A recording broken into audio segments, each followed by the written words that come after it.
إن الحمد لله نحمده ونستعينه ونستغفره ونعوذ بالله من شرور أنفسنا ومن سيئات أعمالنا من يهده الله فلا مضل له ومن يضلل فلا هادي له وأشهد أن لا إله إلا الله وحده لا شريك له وأشهد أن محمدا عبده ورسوله يا أيها الذين آمنوا اتقوا الله حق تقاته ولا تموتن إلا وأنتم مسلمون يا أيها الناس اتقوا ربكم الذي خلقكم من نفس واحدة وخلق منها زوجها وبث منهما رجالا كثيرا ونساء واتقوا الله الذي تساءلون به والأرحام إن الله كان عليكم رقيبا يا أيها الذين آمنوا اتقوا الله وقولوا قولا سديدا يصلح لكم أعمالكم ويغفر لكم ذنوبكم ومن يطع الله ورسوله فقد فاز فوزا عظيما أما بعد برشا مقتау хәмид сәнәләр безне юктан бар кылып төрледән төрле ниъмәтләре белән безне сөендереп, шатландырып торган, шушы аләмнәрнең тәрбиячесе, хуҗасы, идарәчесе булган хак Алла Субхана ва Тааляның бер үзенә генә тиешле һәм шулай ук түребездән чыккан салават шәрифләр дә безгә үрнәк буларак җибәрелгән. Җәннәт һәм җәһәннәм төшенчәсен безгә өйрәткән, хәлал белән харамны аерырга өйрәткән, сөйкле пәйгамбәребезнең рухына, әһлүл бәйтенә барып ирешсә иде. Әлхәмдүлилләh, Аллаһка барча мактаулар, Аллаһка шөкер дип әйтәбез. Атнаның иң хәерле җомга көненә ирештек. Аллаһы Тааля безнең күңелебезгә иман нуры кертеп, безне үзенең йортына җыйды. Бу бары тик Аллаһы Тааляның яраткан, Аллаһы Тааля күңеленә шушы иман нуры салган кешеләргә генә бирелә.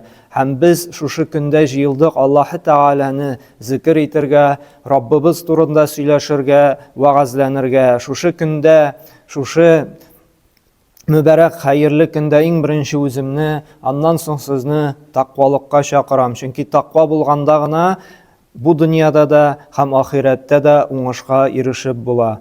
Һәм менә бүгенге сөйлисе килгән вагаз да ул шулай күңелләрне Аллаһы Тааля белән бәйли торган, илемтәне ныгыта торган тәвәккәллек турында. Ул гарәп телендә тәвәккүл дип атала, безнең татар телендә тәвәккәл, кеше тәвәккәллек дип атала. Менә берәр нәрсә эшләргә ниятләсәң яки уйласаң, без бит инде кемнәндер нәрсәләр булса өмет итәбез, шулай бит. Мәсәлән, балабыз мәктәп бетерде икән, һәм аны уку йортына кертәсе бар икән, без инде кеше эзли башлыйбыз, тегеңә шалтыратабыз,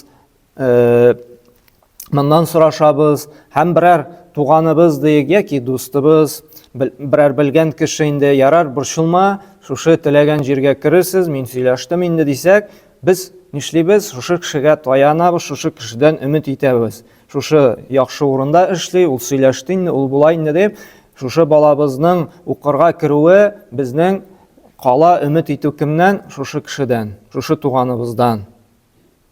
Яки ит үзергә булдыңмы, син дустың бар икән, берәр строитель дик, яхшы гына бер шабаш дик, һәм әйтте икән, син борчылма, яхшы итеп йортны үзебез салып чыгабыз дип, синең күңелең бәйләнә башлый шушы кеше белән. Шулай бит. Ул 20 ел инде стажы бар аның, бик күп йортлар төзегән кеше инде.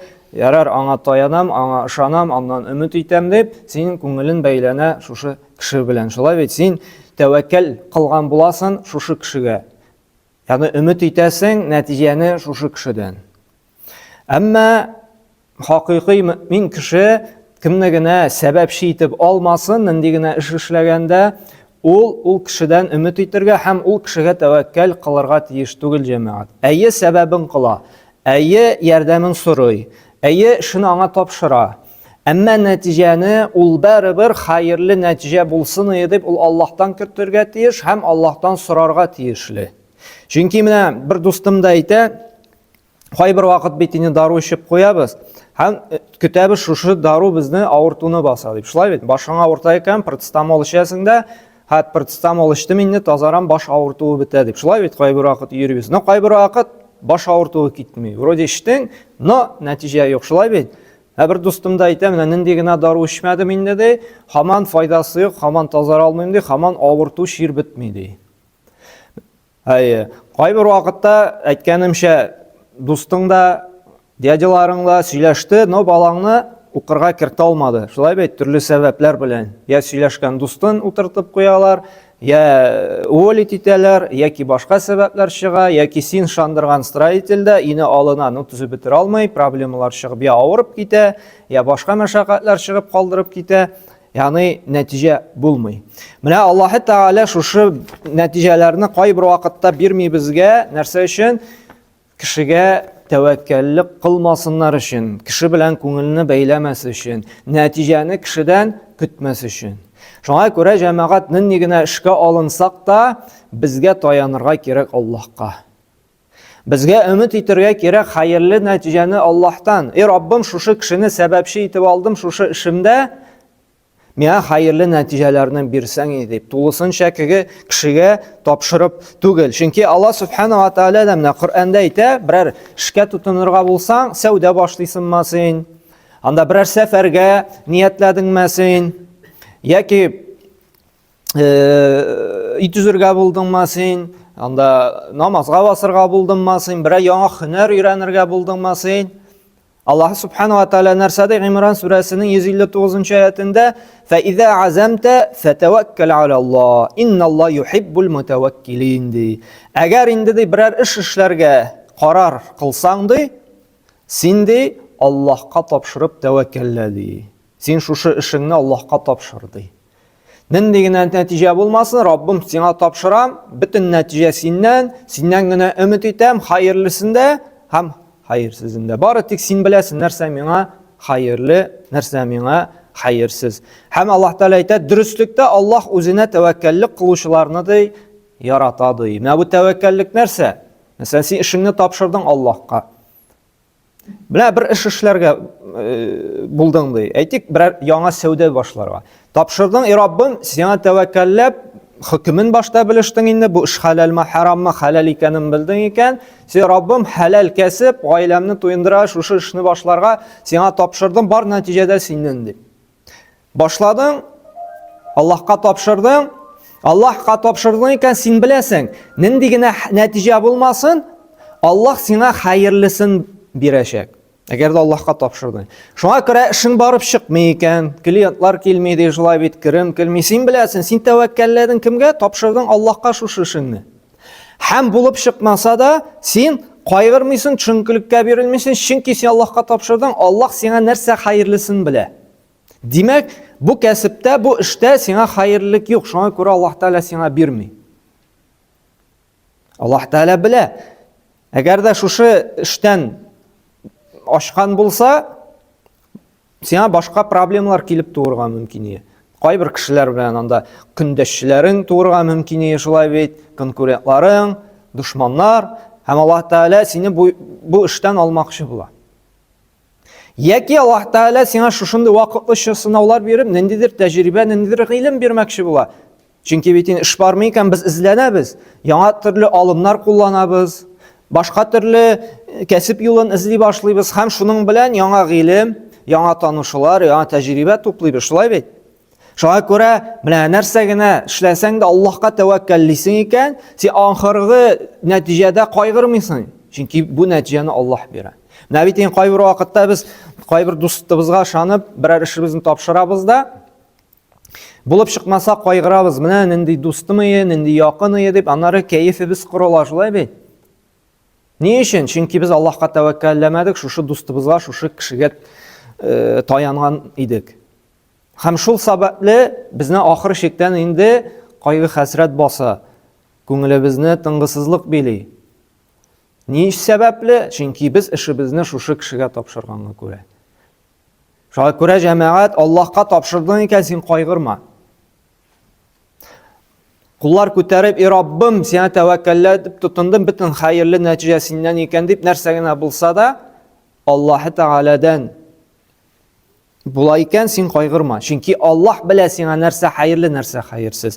Аллаһ Субхана ва Тааля мөэминнәрнең сыйфатын сыйфатлаганда да, менә бу Әнфәл сүрәсенең 2 һәм 4 аятларында әйтә. Менә кемнәр ул мөэминнәр дигәндә, мөэминнәр ди һәр вакытта да ди Аллаһка тәвәккәл кылучылар ди. Иннамал муъминуна аллазина иза зукираллаһ ваҗилат кулубухум ди. Иза тулiyat алейхим аятихи ва зададхум имана ва аля раббихим ятаваккалун ди. Хакыйкый мөэминнәр шулардыр ди. Алар ди Аллаһны зикр иткәндә, Аллаһны искә алганда аларның ди йөрәкләрен курку баса ди. Аллаһ турында уйлыйлар, аның көч-куәтен уйлап ди курку баса ди. Инде аларга ди Аллаһның аятлары укылса ди, менә шушы аятлар, Коръән аятлары, аларның ди иманнары тагында үсә ди, тагында иманнары арта ди, һәм алар һәр вакытта ди Раббыларына гына тәвәккәллиләр ди. Нинди генә эшкә тотынмасыннар ди, алар ди таяналар ди, өмет итәләр ди, кемнән генә? Аллаһ субхана ва тааладан генә.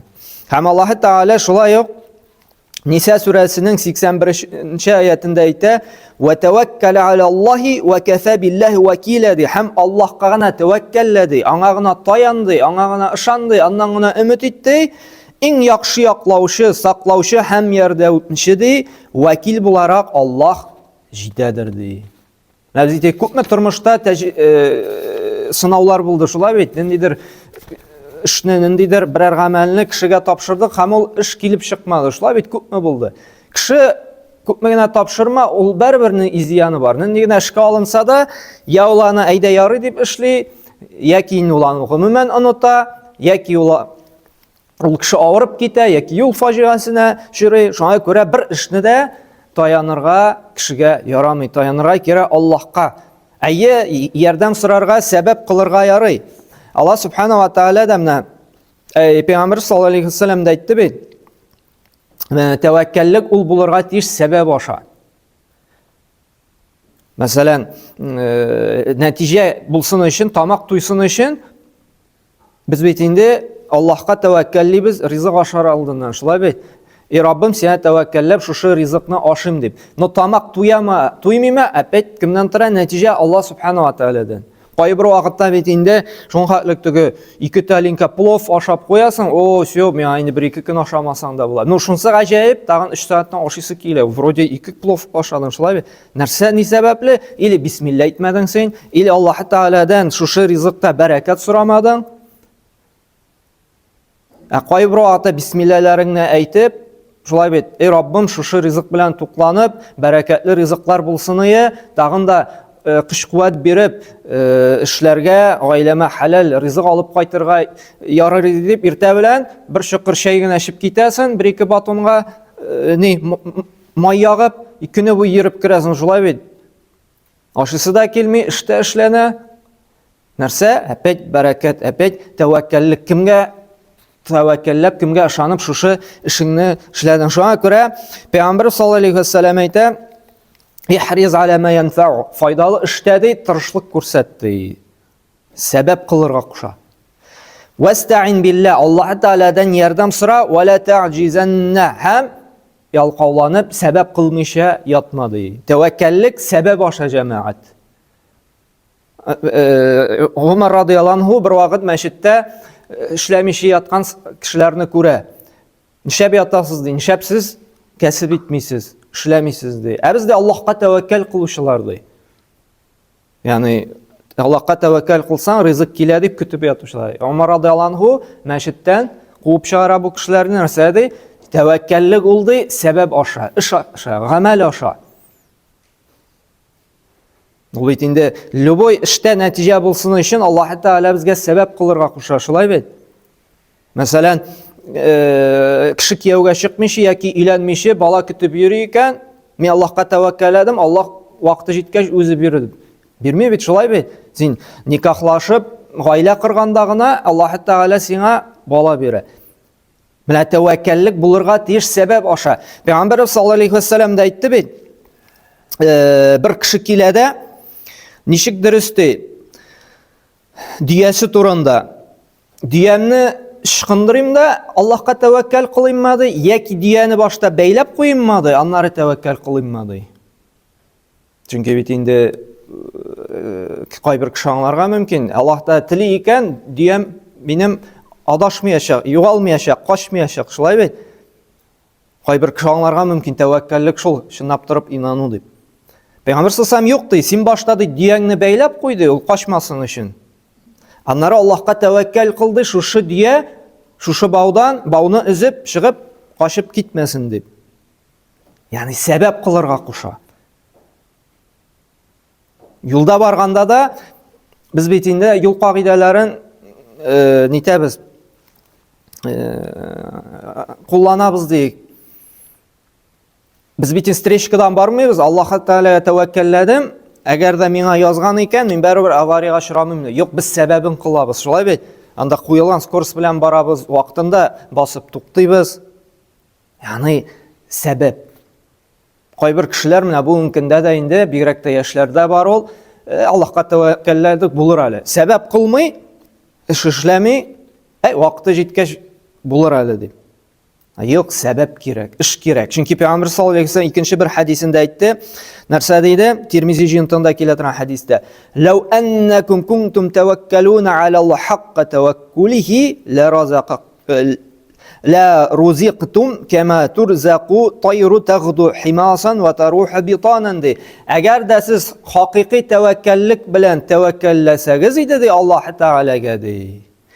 Кышларны ашаткан кебек Аллаһ Тәгалә сезне дә ди ашатыр иде ди. Ничек алар кышлар ди иртә белән оясыннан ач карын белән чыгып китәләр, кич белән тулы карын белән кайтып керәләр ди. Менә бу төп дәлил булып тора. Тәвәккәллек сәбәп аша, эш аша, гамәл аша. Әмма шушы гамәлдә, шушы эштә иң беренче Аллаһ белән бәйләнеш булырга тиеш. Икенчедән гамәл кылу. Кыш бит нишли ул? Сәбәп кыла.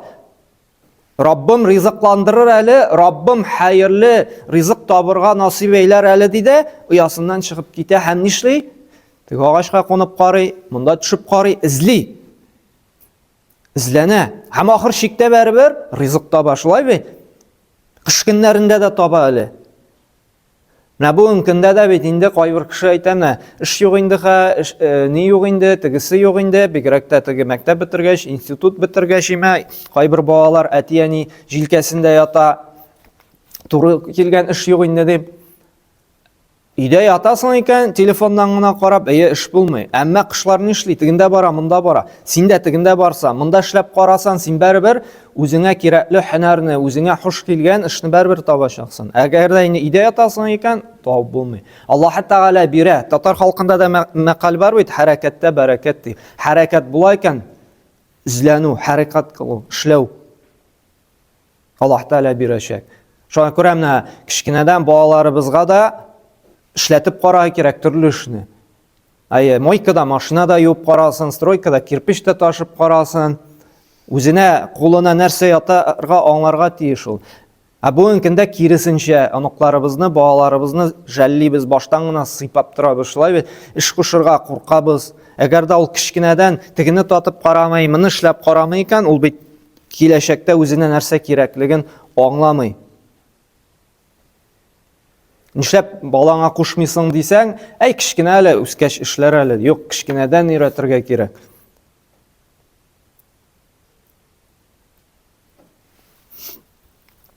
Шуңа күрә Аллаһ Субханаһу ва Тааля менә бу тәвәккәллек, Аллаһка тапшыруны эшебезне, Аллаһтан гына өмет итүне мөэминнәр сыйфаты дип Мәйдә сүрәсенең 23-нче аятында әйтә. Ва алаллаһи фатаваккалу ин кунтум муъминин. Әгәр дә сез ди иман әһелләре, мөэминнәрдән булсагыз ди, Аллаһка тәвәккәлләгез ди. Аллаһка эшегезне тапшырыгыз ди. Аллаһтан өмет итегез ди. Шуңа күрә нинди генә эшкә тотынмый җәмәгать өмет булсын Аллаһ Тәгаләдән. Күңелләребез бәйле булсын бары тик Раббыбыздан. Чөнки ул гына бирүче, ул гына хәерле нәтиҗәсен безгә насыйп әйләүче. Нәрсәгә генә тотынсак та, бигрәк тә әле менә бу истихара намазы ишеткәнегез бардыр, шулай бит берәр нәрсә эшләргә белмисең икән. Мәсәлән, кызыгызны бу егеткә кияүгә биргәме, юкмы, яки малайыгызны өйләндергәме, юкмы, бу эшкә урнаштыргамы, бу уку йортына кертергәме белмисез икән, нишләргә кирәк? 2 рәкъат намаз укыйсың да, истихара намазы дип, һәм аның үзенең дуасы бар, шушы дуаны кыласың. Һәм шушы эш, шушы гамәл, шушы кияү, шушы кыз, шушы эш, шушы институт сезгә хәерле була икән, Аллаһ Тәгалә юлын ачачак. Күңелгә яхшы фикер килә, яки башка кеше килеп әйтеп куя, ягъни шушы эшен җиңеләячәк. Әгәр дә гел киртәләр туа башлый икән инде шушы эштә, син бит Аллаһ Тәгаләдән сорадың, аңа тапшырдың, шулай бит. Димәк, бу эш сиңа хәерсез була. Шулай күрә, менә истихара сорап, нәрсәгә тотынсак та Аллаһ Тәгаләдән сорап, аңа тәвәккәлләп тотынабыз икән, һич шиксез бу эш хәерле булачак. Аллаһ Тәгалә иң күркәм рәвештә белүче, нәрсә безгә хәерле һәм нәрсә безгә хәерсез. Аллаһ Субханаһу ва Тәгалә барчабызга да тәүфыйк хидаят бирсен, үзенә генә тәвәккәл кылып, үзеннән генә сорап, аннан гына өмет итеп яшәргә. Бу инде иң хәерле нәтиҗәләрнең берсе булачак. أقول قولي هذا واستغفر الله لي ولكم من كل ذنب فإنه هو الغفور الرحيم